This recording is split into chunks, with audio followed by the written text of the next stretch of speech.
Good morning, ladies and gentlemen. Welcome back to the show, the RR Show. This is episode 204. Today we are diving into Entitled Parents. But when you get a minute, check out our YouTube channel. Not only is it awesome, we've just dropped a video about a epic revenge / malicious compliance about a guy that catches a guy stealing soda. It's a wacky one. You need to watch that video. But without further ado, let's jump into today's episode with our first story, posted by Foglamp03. I got the cops called on my mum for child abandonment, and I kicked my dad in the macaroons. As some know, I previously posted about my parents refusing to give back my Nintendo Switch when one of my siblings stole it. And many commenters had a lot to say about the shit my parents were doing. And to just call the police or CPS if my parents ever dumped my youngest siblings off at my door without asking again. Well, I waited and waited, but there was no contact between us for about 3 months. Since the last time my mum called, I refused to watch my siblings without being paid. Then it finally hit. My parents called me all of a sudden wanting me to babysit. And they acted like the prior incident with the Switch never happened. I told them I was not going to babysit unless they paid me, and that it would have to be a day that I had off work. My schedule had also shifted, so I no longer had Saturdays off. I actually asked my boss for that, since Saturdays were the days they asked me for babysitting the most. Plus, picking up an extra shift was better for me financially. My dad got furious as usual and said that I needed to man up and help out. So I pointed out that he needs to stop acting like he has control over me. And technically I am manning up for myself and my own life, like he always claimed he did at my age. Yet he always worked Saturdays and put a ton of his responsibilities on me. So he could fuck off as far as I was concerned. He started yelling violently into the phone and my mum took it away from him.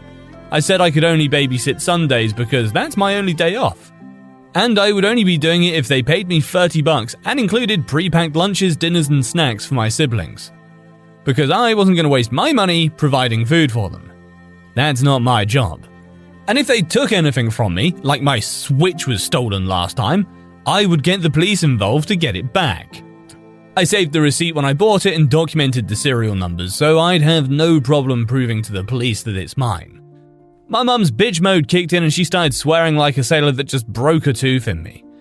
I let her have her rant while pretty much ignoring the phone until she realized I wasn't responding and started demanding I say something.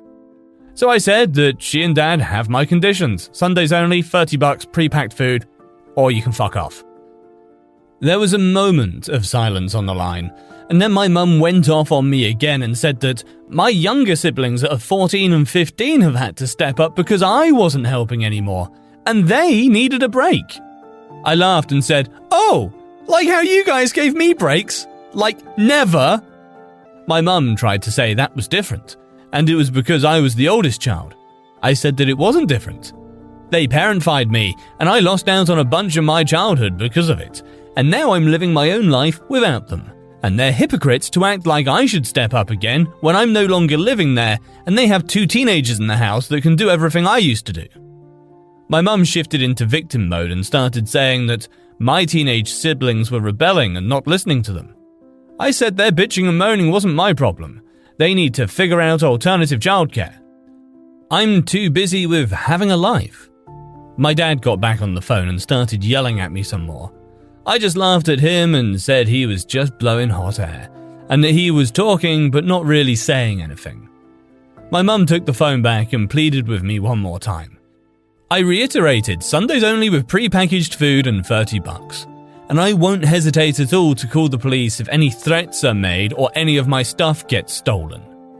I heard my parents start loudly yelling back and forth at each other over what to do, so I said they can just work it out and get back to me later, and I hung up. It was right back to radio silence for a while. Then, one Sunday morning, a few weeks later, I was getting ready for work when there was a sudden loud and fast knock at my door. The kind where you know they're doing it with both hands. My mum's done that for years as her knocking trademark to let me know she was there. And she knows I know the sound of it very well. And the knocking was followed by what sounded like someone loudly running down the corridor. I listened through the door and could hear my two youngest siblings bickering with each other and tapping on the door themselves. My mother just left them outside the door and ran. Because of all the warnings I got in my last post, I had a simple plan for this. I just opened my window, climbed out, and simply walked away. My apartment's on the ground level all the way at the end of the building, and I can climb out the window I have there easily by just pulling the screen out. I called one of my neighbours that lives a few doors down. She's a sweet old lady that loves kids, and I gave her the rundown. She's known about my situation with my narcissist parents for a while now, and called the police for me to tell them that there were 2 kids left abandoned in the hall after my mother pounded on the door and took off. Suffice to say, the police came and picked up my siblings. My parents called me later and were furious. I pretended to be clueless and asked what they were so mad about. My mum fully admitted that she left my 2 youngest siblings at my door for me to babysit and ran. I asked if she'd left them there without anyone answering the door, because I was out. I had work on Saturdays. My mum just got really quiet for a few seconds, then yelled, "How the hell was I supposed to know that?" I countered that this was all her fault, and she literally abandoned her kids at my door on the hopes that maybe I was home, on a day I had already told her several times I worked. Like she was trying to force me to skip a shift by trying to give me no choice but to watch them. She started making excuses, but I told her what she did was inexcusable and immature. She ended up crying, and I just let that go on for a while before asking if she was done yet.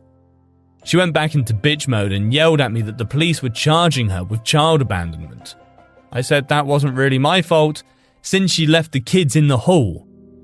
Then said I would have called the police on her as well if I was home, and she refused to come back for the kids, because I told them before that I work Saturdays now. So I refused to be trapped into babysitting anymore.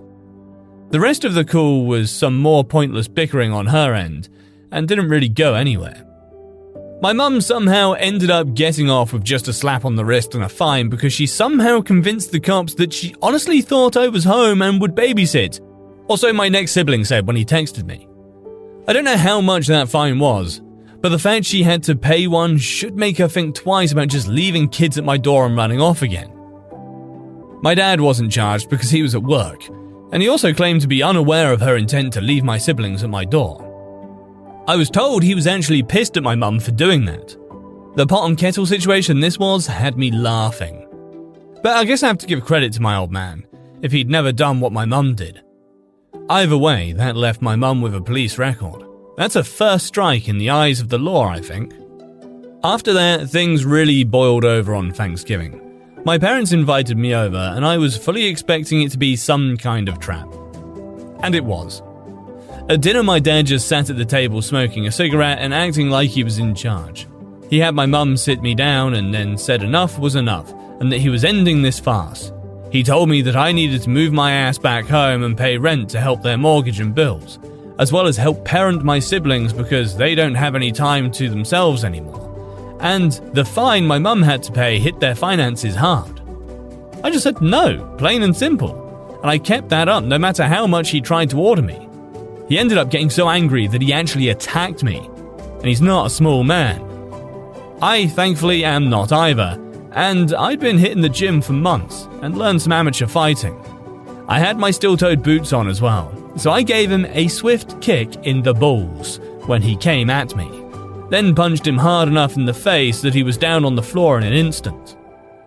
He landed with quite a thud and even threw up because of the pain while clutching his goodie bag.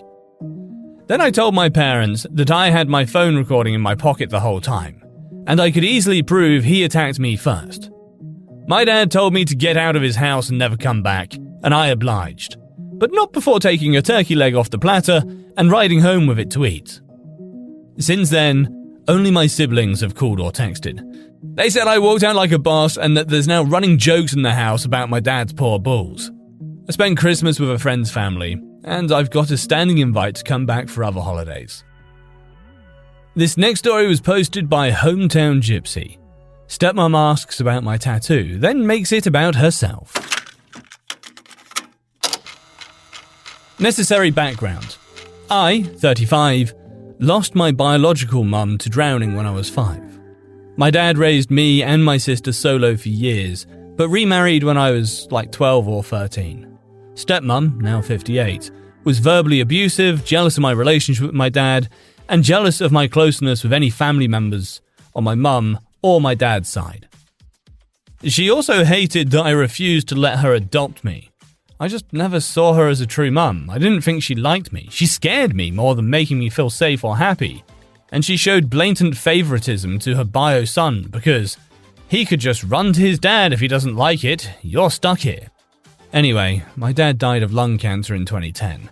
I stayed in touch with my stepmom because I genuinely love my stepbrother and his wife and kids. I'm very low contact. My sister is no contact with stepmom. I held off seeing her for years by using COVID, but finally ran out of excuses and she came to visit after Christmas for a long weekend. As she had not seen me in person in a few years, she noticed the new tattoo I had. It's 3 simple line drawings, one of a tree, one of a crystal, one of a robot. She asked me what it meant, and I said, well, the tree's for my mum, since one of the few memories I have of her is when she taught me to climb a tree in our yard. The crystal's for my dad because he's a geophysicist and a rock collector, and loved to dig for quartz crystals in Arkansas. And the robot's for my nephew, my cousin's son, who died when he was 6. He'd drawn me the robot one last time I saw him. She paused, sat back, and then responded, so, God forbid if I get hit by a bus tomorrow, what would you get for me? I was so hurt, but also not surprised. She's made comments before to the tune of, do I have to die to get you to appreciate me? So it wasn't totally out of the blue. But it made me so sad that there was absolutely no empathy, no compassion. It was all, well, what about me? Don't I deserve a memorial? Ugh. This one is from Razzyquit. Entitled Mother Steals My Entire Vegetable Garden. We have a not-so-small vegetable garden in the backyard of my family's house. Me and my mum are the gardeners, and we grow a bunch of zucchini, snap peas, herbs, broccoli, carrots, tomatoes, and even grapes with the occasional other vegetables, radishes, bell peppers, etc. One day I hear something outside my window, which is right above the largest planter box in our garden. I look outside and see 2 kids from their neighborhood picking vegetables from the planter box. I run out and see the 2 of them have their arms full of zucchini and carrots and even some tomatoes. I ask what on earth they're doing, and they said, we live in the neighborhood. I told them that those are our vegetables. They can't take them. They just said, it's our neighborhood too, we can have them if we want. And they took off before I could stop them, literally vaulting over the small fence that separates our side yard from the neighbors. Different neighbors, not the ones that were stealing. A few days later, I heard something outside my window again. I look out to see the kid's mum loading a basket with vegetables from the planter. I again rush out and see that her and her kids are loading baskets with everything they could grab. I watched as the mum grabbed a handful of the chives I'd been growing and ripped them out, roots and all. My mum must have heard me run out because she came out as well. She yelled, asking what they think they were doing, and the kids just kept picking vegetables while my mum just turned annoyed. It's everyone's neighborhood and we need the food, she said, still picking from my garden and desecrating my prized chives. My mum told her that if she had just asked, we would have given her some, and even if it is everyone's neighborhood, it is our garden. She just huffed and left with her kids, and there wasn't anything we could do. Our garden was damaged beyond repair. Our zucchini plants were torn to bits, and the peas and tomatoes were trampled and shredded. And our grape bush, that we had for years, was broken at the base, where one of them had stepped on it. There were no fresh vegetables that year, and my mum couldn't make her chocolate chip zucchini bread. A few days later, we installed a lock on the backyard fence, and the neighbors came banging on our door, mad that we installed a lock preventing them from getting into our garden. My mum just told them to go away, and if she saw them in our garden again, she would call the cops. We thankfully never saw them again, and our garden is once again happy. We even managed to bring the grapes back to life. A little while ago, we planted some blueberry bushes in our front yard. Someone kept stealing them, and half the blueberries are gone each season. We let the kids in the neighborhood eat them, but they only take maybe like 8 to 10 each a day on a weekend or during the summer. There's 10 bushes in total, and about 100 to 150 blueberries each. I wonder who's taking 500 blueberries every year. We haven't caught him yet. But everyone knows.